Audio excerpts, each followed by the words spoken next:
Le parcours Fimatech est le parcours dans le domaine de la microélectronique, de l'optoélectronique et des nanotechnologies du Master de physique de Montpellier. Et je suis Thierry Guillet, co-responsable de ce parcours avec Hervé Père. Donc, c'est un parcours qui a pour objectif de former des cadres dans l'industrie micro et nano et optoélectronique, des chercheurs, des ingénieurs en recherche et développement ou dans le monde académique. Nous développons un enseignement spécifique sur plusieurs facettes de ces technologies, depuis le matériau jusqu'aux composants, et aussi sur les nanotechnologies qui permettent de fabriquer les composants à partir des matériaux et de les faire fonctionner.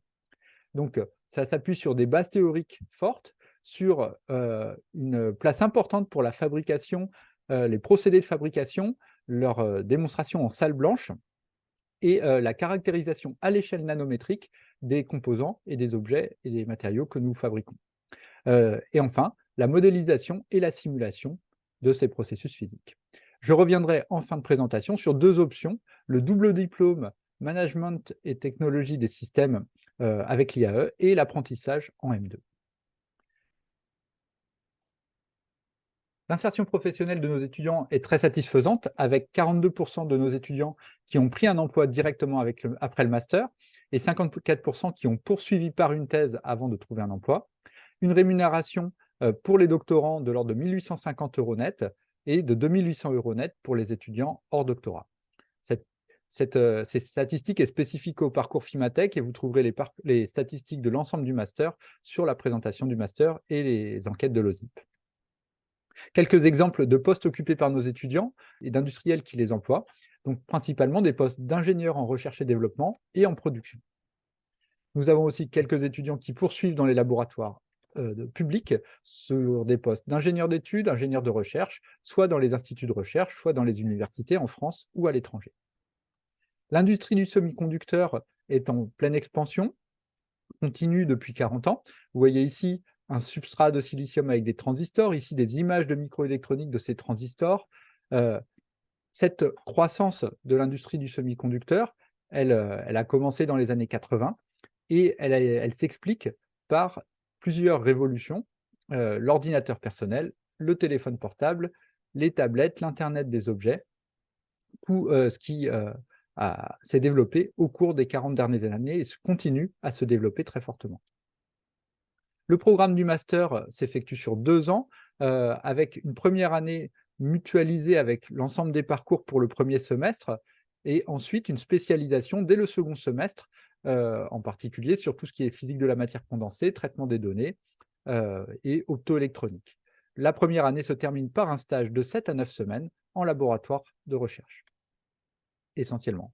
La deuxième année mutualise ses enseignements beaucoup avec les parcours nanotechnologie quantique et physique numérique, mais avec ses spécificités propres. Et au second semestre, vous avez un stage de 6 mois, 5 à 6 mois, en entreprise ou en laboratoire de recherche. Alors, nos enseignements s'appuient sur des travaux pratiques très avancés, que ce soit en salle blanche, sur la salle blanche du campus Saint-Priest, ou dans notre salle blanche sur le campus Triolet. Ensuite, de la caractérisation nanométrique et des mesures avancées, rayons X, ellipsométrie, microscopie à force atomique et microscopie électronique. Et enfin, sur une partie modélisation-simulation réalisée dans notre salle de TP informatique. Le stage de M2 est vraiment une expérience très enrichissante pour tous nos étudiants. C'est souvent le tremplin vers l'emploi. Et nous vous montrons ici quelques exemples récents de stages en entreprise ou de stages dans des laboratoires publics, sachant que dans les deux cas, c'est possible de le faire en apprentissage. Enfin, deux options intéressantes dans notre master, le double diplôme Management et technologie des systèmes en partenariat avec l'IAE de Montpellier, avec sur 2 semaines en M1, 2 semaines en M2, des enseignements condensés en management de projets, de l'innovation, des organisations, simulation d'entreprise. Deuxième option, c'est l'apprentissage en M2, avec actuellement un quart de nos étudiants de M2 qui sont salariés en apprentissage avec un salaire net de 1 300 € pendant tout leur M2, plus des primes, et qui réalisent ensuite leur stage long dans l'entreprise qui les emploie. Nous recrutons des étudiants de licence de physique chimie, bien sûr via la plateforme Mon Master. Il faut vraiment soigner dans vos dossiers de candidature le CV, mais surtout la lettre de motivation qui va présenter votre projet de formation, votre projet professionnel et l'adéquation de ce projet avec ce que propose le master FIMATEC. Si vous voulez candidater pour le double diplôme management et technologie des systèmes, il faut le dire dès la candidature master, puisque nous avons 4 places par an. Par contre, pour l'apprentissage en M2, vous faites une candidature classique en M1 et c'est en M2 que nous vous conseillerons pour choisir une entreprise.